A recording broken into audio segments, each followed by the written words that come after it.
Hi everyone! That can sound weird to you, but it's been quite a while I haven't worked on Shepherd for Hire. To be more specific, it's been almost an entire month. This is because I've been caught by surprise by a game jam organized by the MiniFantasy community that lasted 16 days. It was an opportunity I really couldn't miss, so I had to pause the development of Shepherd for Hire. Maybe you've noticed the name of the game changed from Shepherd on Hire to Shepherd for Hire. Some of you commented that on my last video, and yeah, Shepherd for Hire is indeed a better name. This community game jam was an awesome experience, and I'm preparing a few devlogs and videos covering this project. Anyways, now we have a Shepherd game to finish, so let's see what we can get done in the remaining 6 days. Will I have completed the game by then? Spoiler alert.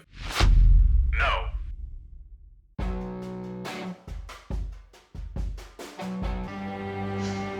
Winter is here.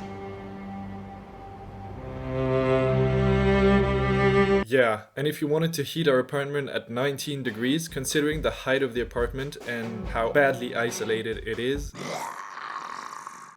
it would literally cost us around 300 euros per month just for heating, so I just upgraded my previous cold resistance equipment. I do turn one heater on, and it barely brings the temperature up to 16 degrees, giving all it has. I started day 17 by preparing the sprite sheet for all the different kind of sheep that will be added to the game. Blue sheep, red sheep, green sheep, gold sheep. I'll be revealing what makes each sheep unique all along this video. Modifying the basic sprite sheet does take quite a while, as I have to manually paint each pose and copy and paste it on every frame, while adapting it to different frames, like for example when the sheep is grazing. And after that, I still have to create the animations in Unity, which also takes quite a while. Since again there are two animations, idle and walking, and I have to set them for each of the 4 poses: northeast, northwest, southeast and southwest. Lastly, I modified the wolf sprite sheet in order to make a white wolf, and you'll discover what his behavior is later too. I'm not sure you can guess this just by watching the animation, but the wolf was significantly longer to modify. I received so many name suggestions, and I'm genuinely impressed at how creative you guys can be. Your names are awesome, except for one.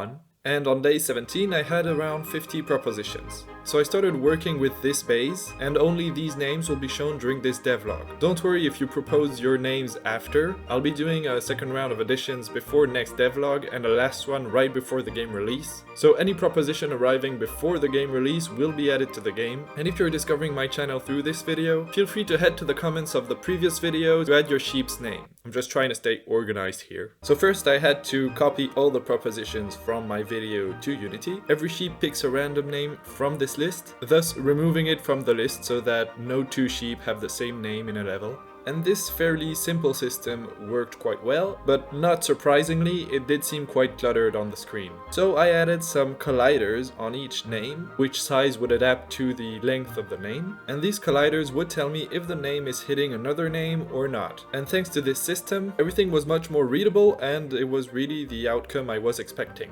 Okay, just one tiny adjustment, because the flea marker is covering the name, so again, decreasing the readability of the names. All along this development week, I've been hanging around with your sheep, and this really made a difference. I'm so glad to have had this idea, and I'm so glad you guys proposed such awesome names.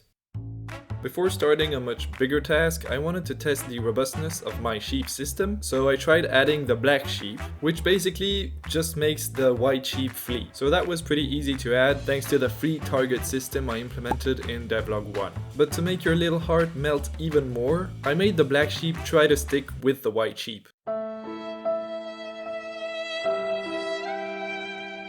And in terms of gameplay, this is actually more interesting too. And of course, each sheep addition also means I have to adapt the out-of-screen target indicator to that sheep. It was time to test the combination of black and white sheep in a real level, and I was fairly satisfied with the results. The black sheep makes it harder for the player to herd correctly all the sheep, and he also has the effect of melting the player's heart.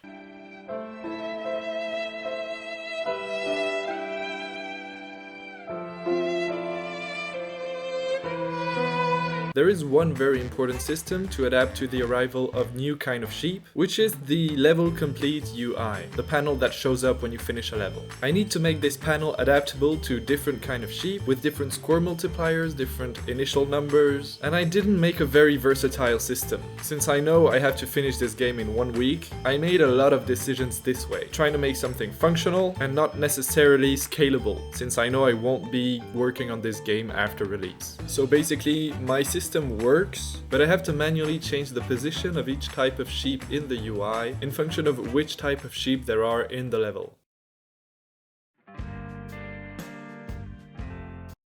I really need a haircut, but first I needed to add NPCs to my game. They would serve multiple purposes, adding life to my levels and introducing the player to the new mechanics. So I prepared the visuals for the first NPC in the farm, and I set him up with a very simple roam behavior. So the idea is to create a cutscene where the game is basically paused except for the NPC talking, and the camera might also be moving to different points with different speeds and different zooms. So I tried to tell my sheep to stop moving, but it didn't work as expected. So I gave that idea up and the sheep will just keep moving. That's not very important. Or am I just trying to convince myself because I'm too lazy? Maybe. I added a small interface to tell the player to press a button in order to continue in the cutscene, and I animated the NPC's text thanks to a very helpful asset I bought a few months ago. I slightly upgraded the interface to make it more dynamic. That turned out nice. And of course I forgot to remove the roam behavior during the cutscene. Yeah, of course, go away, no problem. It is extremely important to add a skip button in the cutscene. I don't understand why some AAA games still don't have this feature. Anyways, in my case, it worked out well, but here's the complication. The button icon that is displayed on the screen must be reactive to different input if the player is using a controller or the keyboard. I knew I'd need this system later in my game, for example for the tutorial, so I wanted to make a more versatile system where I can store the buttons for each icon in an object, and when a different input is detected, it just switches to another object that stores the icons for this input. This was supposed to be fairly simple, but whatever search I made on Google, on Stack Overflow, in the Unity forums, in the official documentation, I even ended up on Reddit, whatever I tried, it just didn't work. In these situations, I really shine with my temper control. Turns out it was literally just because I didn't check one checkbox. And there I had it. My system was able to react to different inputs in real time. There's just a small scale problem. Yeah, now that's much better. So my cutscene system is ready. The last functionality to add before adding content is a pause menu. I gotta admit, I didn't put much effort in that pause menu. Ew. But it's functional, and I have 4 days left to finish the game, so that'll do. So when I press pause, I set the time scale to 0, everything just freezes. And when I press continue, the time scale is set back to 1, and the game continues. But what happens if I press restart level? Well, nothing. I need to press continue in order to have the level restart. And that's simply because this crossfade transition between scenes requires the game to be playing. The fix was simple, but it's still a very fun fact I wanted to share. On day 18, a new game had just hit the Steam store, and I knew it should be fun right when I launched the game. Karmazu. Or should I say... Karmazu. Or even... Karmazu. This is a co-op game we played with Roman. It's a platformer that doesn't seem exceptional at first glance. If you've already played co-op platformers, you'll find a lot of mechanics from this genre in this game. But one of the major gameplay elements is pretty original. Each player has an aura around him, and if he stays isolated from the other players long enough, he dies and it's game over for everyone.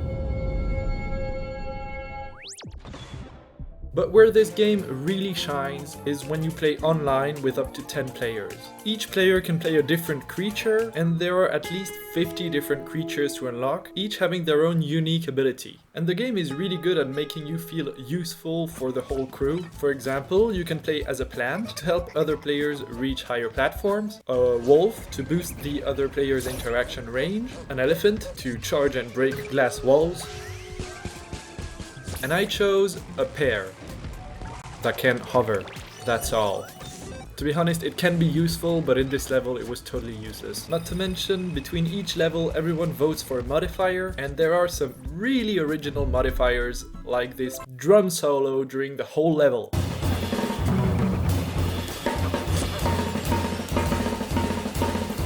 All in all, it's such a fun game, there's so much to discover, the community is adorable, this really makes your inner child come out. Ah! Trop bien!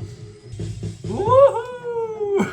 Je pense qu'ils sont quand même... Toi tout là-haut là? Ah non, c'est moi, je suis toute seule. C'était adorable! I think we'll play many more sessions of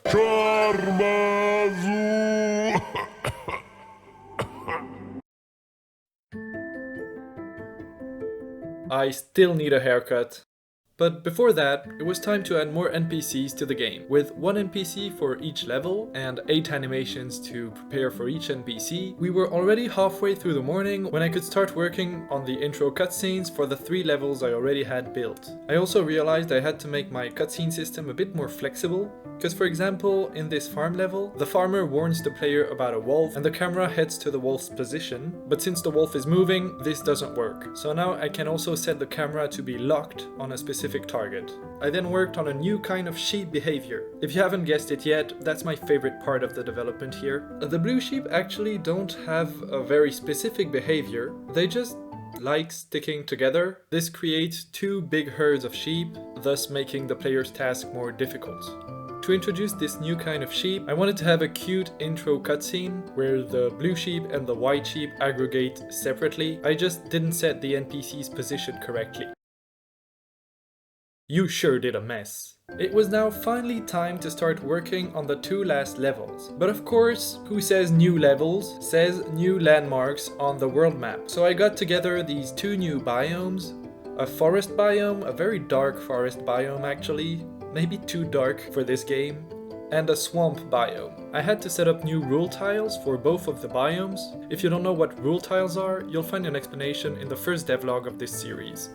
I added a few sheep in the world map because that's fun. Run, my boy Bunky! And to finalize the world map, I just added the display panels that serve as the level entrance. So that was it. My world map is officially finished now, and tomorrow I can start working on the levels.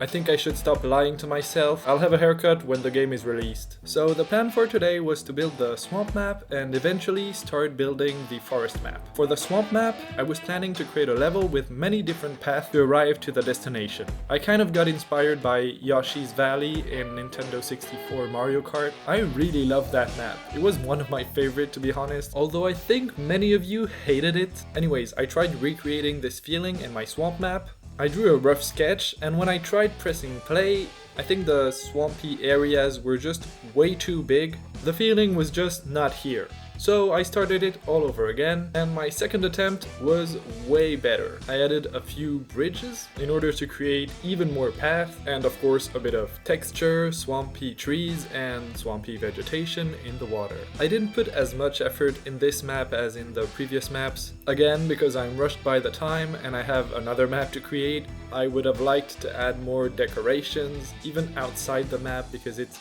very bare bones right now. There even are animated tiles in the MiniFantasy Assets for the water that would make it easier to set apart water from terrain, but again, no time to set them up. And the gameplay in this map is my favorite by far, so I consider this a success. Although I noticed one thing that could be pretty annoying. If the player makes a simple mistake which causes the sheep herd to split in half, it's a huge waste of time going around the smaller herd to bring them back together. So that forced me to introduce a new player ability, which I had in mind anyways, but I still didn't have a good reason to implement it. This new ability allows the player to sneak. This lowers his movement speed, but it also makes the sheep not scared of the player anymore. This ability comes in super handy in this map, as it's very easy to have your herd split, but it also comes in handy in many different situations in other maps. In order to create this sneak animation, I had to slightly rework a sprite sheet. The dog from the MiniFantasy Asset pack comes in with a pin down animation, which is basically the same pose with a 1 pixel offset, and that works very well. But I needed the dog to walk, so I literally just erased 2 black pixels and moved them 1 pixel. I really think Krishna is a genius. He's the creator of these assets. Link to his itch page in the description if you're interested. Go check it out, it's amazing. Working in 8x8 resolution seems extremely hard, and he masters this art at pixel perfection. I'm just a mere peasant when it comes to art. And since I was working with the pin down animation, I added it to the growl visual, and now our dog looks very cutely aggressive when he's growling.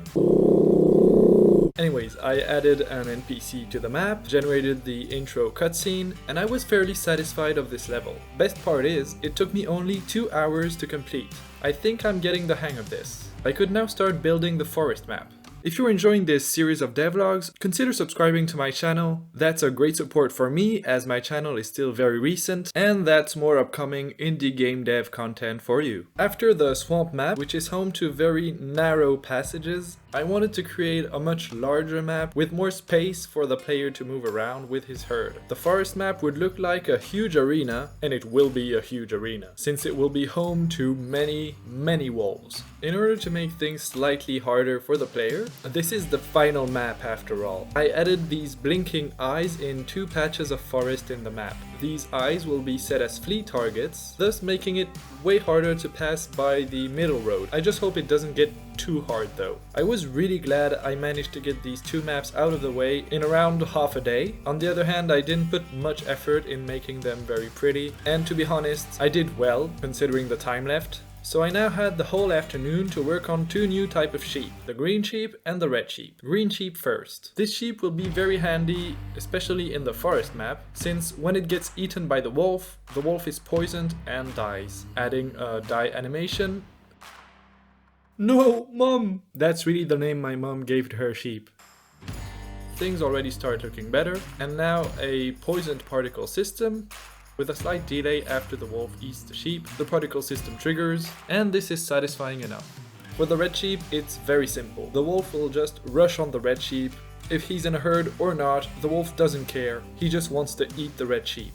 Now in this forest map, I added multiple spawn points for the wolf, and I made 3 wolves spawn out of them. There are also 2 or 3 green sheep in it to help you out. This creates a huge mess, and I really can't wait to see how you interact with this level. At the end of this day, I managed to convince one of my best friends, with who we love playing survival games, to buy Sunken Land, a pretty recent survival game I hadn't tried yet and which has very positive reviews on Steam. So he wasn't very hard to convince. As in many survival games, you start almost naked, gather a few resources. In this game you can also gather resources underwater. This is actually a huge part of the gameplay, and the underwater landmarks are really impressive and unique, with many resources available only underwater and craftable equipments to go faster or to increase your oxygen pool. I find the balance between land-based gameplay and underwater gameplay very finely tuned. There's one piece of gameplay I omitted, which is enemy raids. We discovered that the hard way.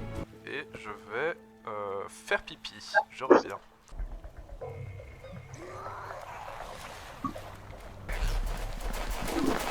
Oh mec, on se fait attaquer!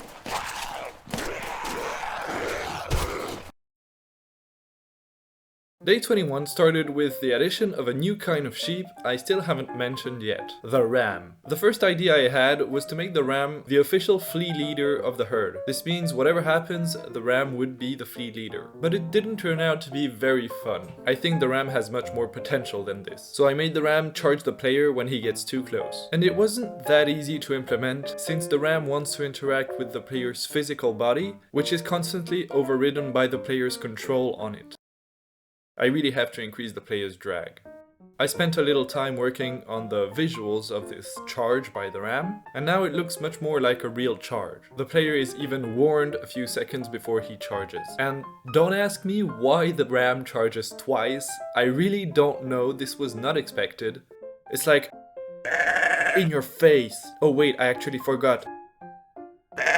in your face again. I find this behavior really fun. I don't know what causes it, so I hope it won't bring any bugs or problems later. The addition of the ram is very important for the town map, as the levels in the town won't pose any real threat to the player through the wolves, so the ram now allows me to add more variability between the levels in this map. I then worked on implementing the gold sheep. This sheep is a very fun one. It isn't scared by the player, but it still follows the herd, and it has a slower movement speed, which makes it an ideal target for the wolves.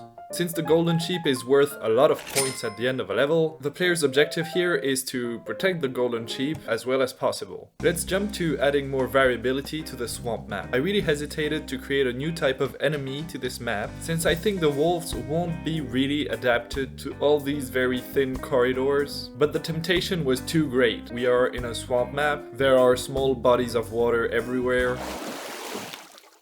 Yeah, you saw right. A literal tentacle that pops out of the water and wreaks havoc on your herd. One particularity when working with the visuals of this tentacle is that I had to manually set the hold point for the sheep for each frame of the animation. This allows the sheep to move with the tentacle while it's wiggling around. Ideally, I would have also played with the rotation of the sheep when he's being wiggled around by the tentacle, but no time for this right now.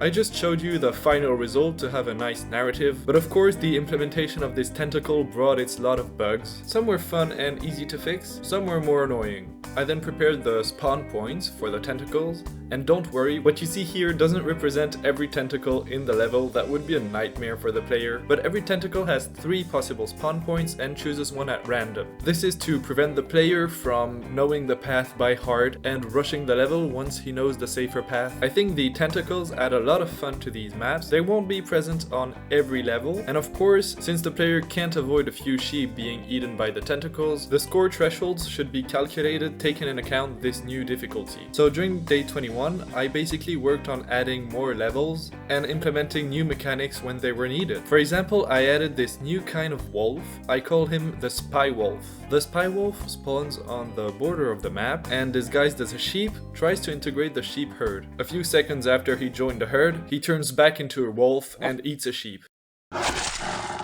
Of course, the player can bust him while the wolf is trying to reach the herd, so he'll turn back into a wolf, flee, and after a few seconds, try coming back again as a sheep. This is when I had the most fun experience with the names you proposed for the sheep. Seems like not a wolf is actually a wolf. In the forest map, I added the white wolf. This wolf is not a direct threat to the player as he will never attack a sheep. His job is to rush in the herd and scatter the sheep around, making the job easier for the black wolves. Talking about the black wolves, I changed their parameters specifically for this level so that the 3 wolves in this pack are not able to eat the sheep without the intervention of the white wolf. And yeah, they're literally doing my job right now. The combination of the white wolf and the 3 black wolves looks like a very tough challenge to handle for the player. Again, I just hope it's not too hard. I want to know your feedback on these levels when the game is released. On the evening of day 21, as my friend Maxime wasn't available to continue our Sunken Land journey, I had to find myself a new game, and it quickly became my new addiction. Outpath. If you've played Forager, Outpath is in the direct lineage of Forager. It's basically a resource harvesting game, that's all. If that doesn't sound fun to you, you're not the target audience for this game. So you collect resources in order to upgrade your gear to collect more resources, in order to upgrade your base in order to collect more resources. You unlock new islands by completing objectives which require a certain amount of resources, and the ultimate goal is to unlock the 4th island and to fulfill the 4 objectives on this island. I'm having a lot of fun playing this game. It's very relaxing, and after a day of coding, there's nothing better than this kind of game. Just collecting resources without any real goal other than collecting resources is very calming. I think after I finish this game, I might try Forager too.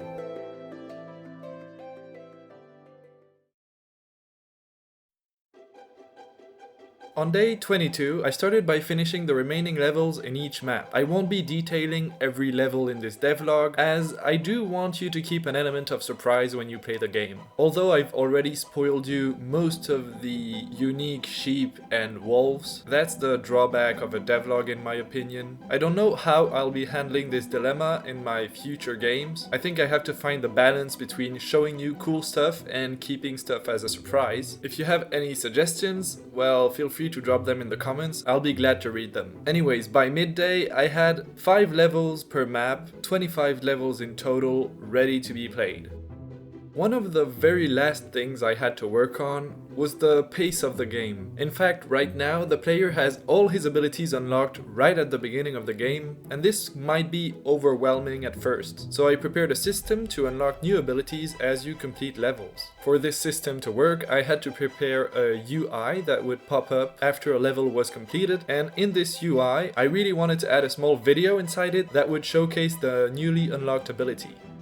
This is the final result, and to be honest, I'm very proud of it. I really like it when you unlock new abilities and mechanics in games, when they show you a small video of how this works. And I was happy with my implementation of it. As you can see, I've had to reuse my icon system in order to make it react to different inputs, a controller or a keyboard, and there are a few visual bugs, but that'll be for the polish phase. The final touch on this devlog was suggested by my girlfriend Roman. I don't know how I didn't think of this before, and I'm still hesitating between the two spellings. Which one do you think I should implement? Oh, I forgot to change the name of the game here. Main menu, change game name. Alright, I have to admit, I slightly changed my development schedule at the beginning of last week. My plan was to finish the game's core by today and spend the last week working on bug fixing, polish, and balancing. So theoretically, I'm still on schedule, right? Although I'm still surprised by how much work I had left to finish the game's core. And I'm also surprised I managed to get it all done in 6 days. So next week I'll be working on the final stages of the game and preparing for release. I'm so excited to share the game with you. Although I'm a bit nervous too, I'm kind of afraid the game will just not be fun. But I'm trying to convince myself that even if the game is not fun, I've achieved my personal objective, which was learning and improving my game dev skills. But still, I'd like my game to be fun. Anyway, see you soon. I can't wait to share my work with you, and press play!